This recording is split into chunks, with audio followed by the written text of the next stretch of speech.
to these incidents. These incidents range from South Jackson to North Jackson. Again, I want to commend Deputy Chief Banks, who's over major investigations, Assistant Chief Watts, who's over operations and intel. It took a huge collaborative effort to bring some resolution to this matter, which is very problematic and troubling to the citizens. I received a lot of calls over the weekend about people being afraid to ingress and egress around the city of Jackson because of threat of being carjacked or their vehicle being burglarized or stolen.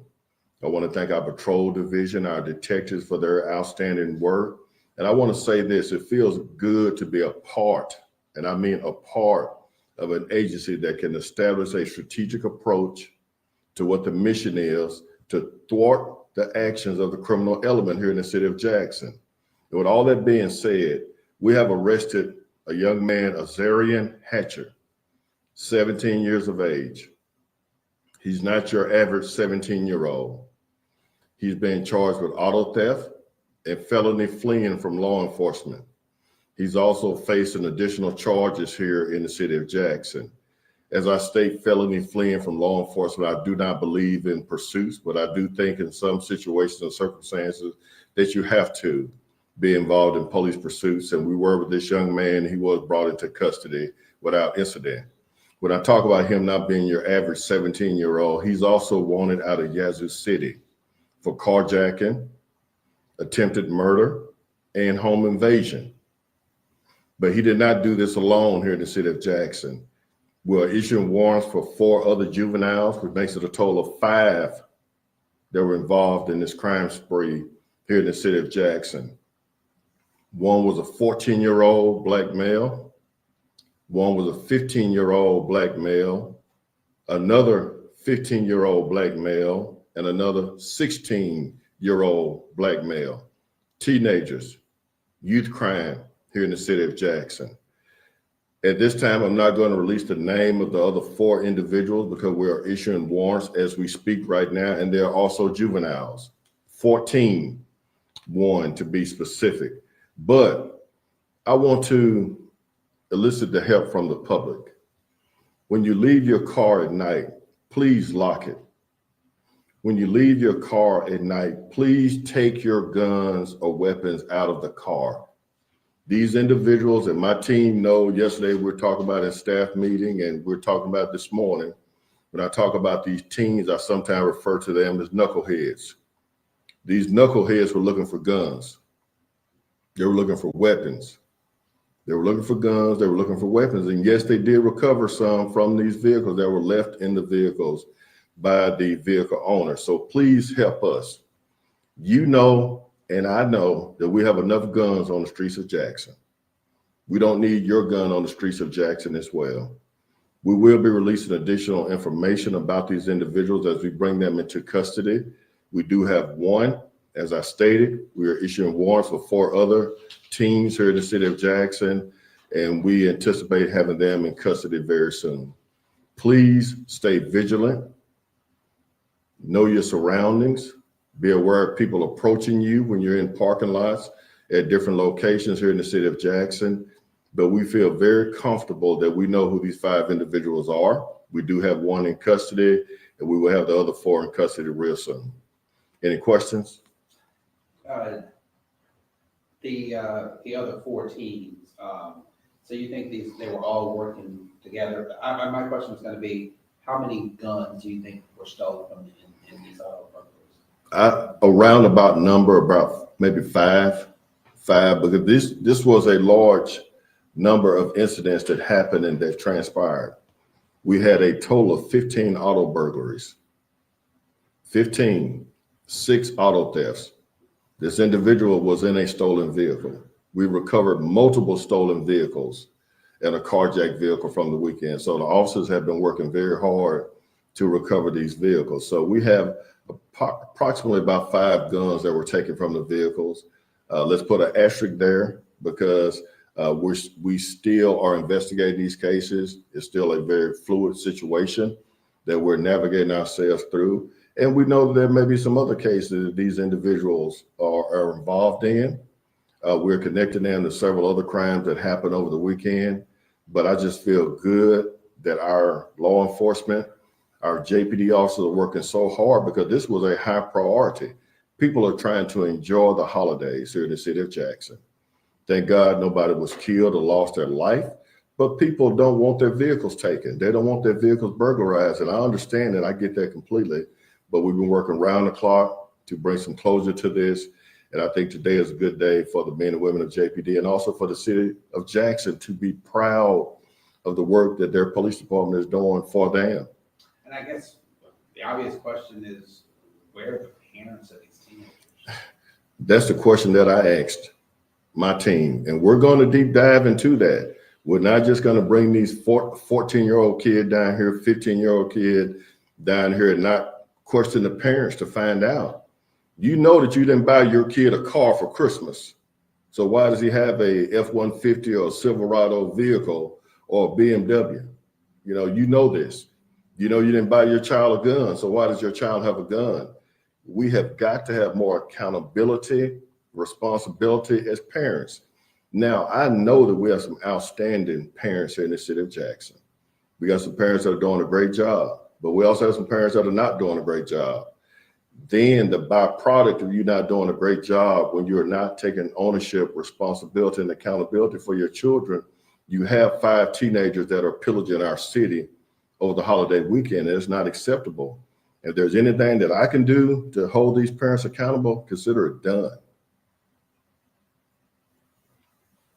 Chief, I know this is the end of the year, we're seeing this crime spree, but if you could talk sort of broad scope of the year, what this year has been like in the number of homicides, but this is the last day of the year.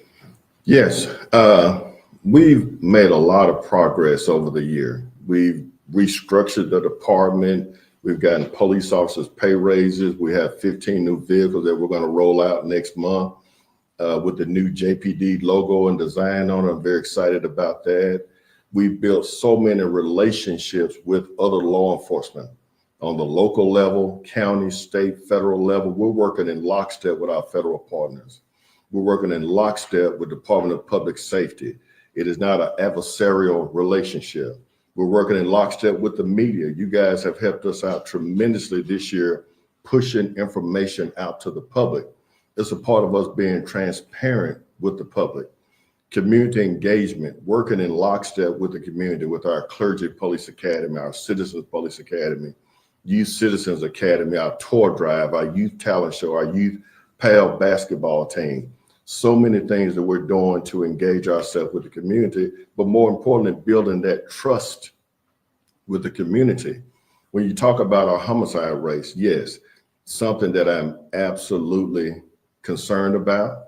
It hurts me as I meet with these families and mothers here in this very space, and they talk about the loss of their sons. Most of the time it is sons, to gang violence, to drug situations and gun violence here in the city of Jackson. Last year we ended with 109 homicides. This year, right now, we stand at 104. Not proud of it at all, but I am proud of the work that our men and women have done to solve these cases.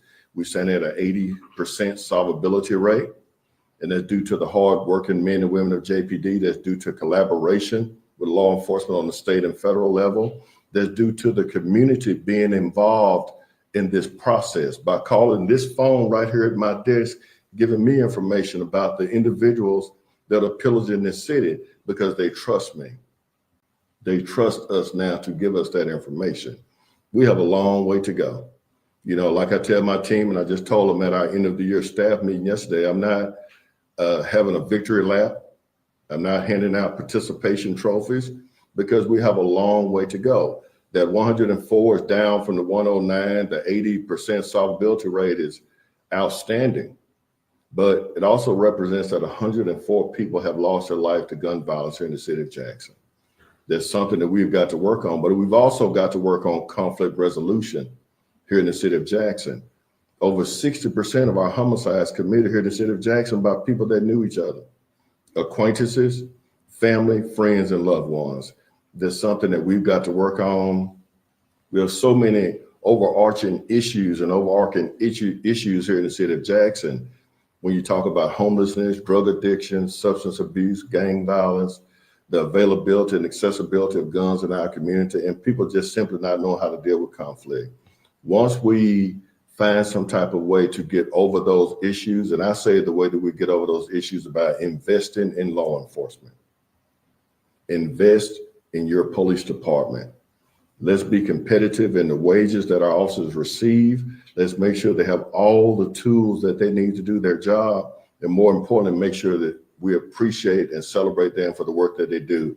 But also by investing in law enforcement, you're investing in these amazing citizens who live here in the city of Jackson, who live, work, go to school here, and go to church in the city of Jackson. And Chief, can I ask you about, obviously tonight it's going to be a lot of celebration. It's illegal to set up fireworks in the city within the city limits, and also probably going to be concerned about some people going out celebrating by firing their weapons. I am all for celebrating the new year coming in. It's a tradition that's been going on a very long time. We know that there's going to be an issue with fireworks. We know that the city of Jackson has a fireworks ordinance.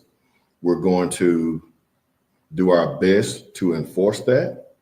But we understand that these kids, these fireworks were purchased by what? An adult, a parent. I don't see many 6-year-olds going to a fireworks stand in Byram or Rankin County buying fireworks and their parents not knowing about it. So again, we're going to look at holding the parents accountable for that. But this is the number one issue for me. We're going to have some lawless and reckless individuals who think that the way to bring in 2025 is by getting your assault rifle, going in the front yard and shooting up in the air. That is dangerous, reckless, problematic, because the law of gravity is finite, is absolute. What goes up must come down, and you don't know where that bullet is coming down. It will come down on top of somebody's house and take somebody's life simply by you being out here just trying to have a reason to shoot your gun. When we find you, it's zero tolerance, you're going to jail, and we're taking that weapon, period. Because we understand that we're facing a lot of issues. A lot of guns that we are recovering here in the city of Jackson have been altered. They're modified. They have Glock switches on it, which makes it a federal offense. And then, like I say all the time, Ross, I'm not interested in just putting you in jail for the weekend. I want to put you there for the long haul. And those federal violations will get you there. All right, any other questions, ma'am? I just came from a meeting with Pastor Joe Washington. And, Yes. So it's believed that those 5 individuals, same gold car that was picked up yesterday. Okay. Yes, we recovered that vehicle that was used in that situation. We do feel that these are the individuals involved in his incident, his situation, which was very unfortunate. He's a good man. He's a hardworking man. He does a lot of good work for the Hinds County Sheriff's Department in his reserve capacity. I see him all the time at the JSU games working. So my heart goes out to him and his family that he was put in that situation. But to answer your question, yes, yes, absolutely yes. And there was a weapon dropped at that incident too, so I'm guessing. Yes, we're going to be processing that weapon. We're going to connect the dots. That's another federal partnership that we have with ATF, with the NIBIN program.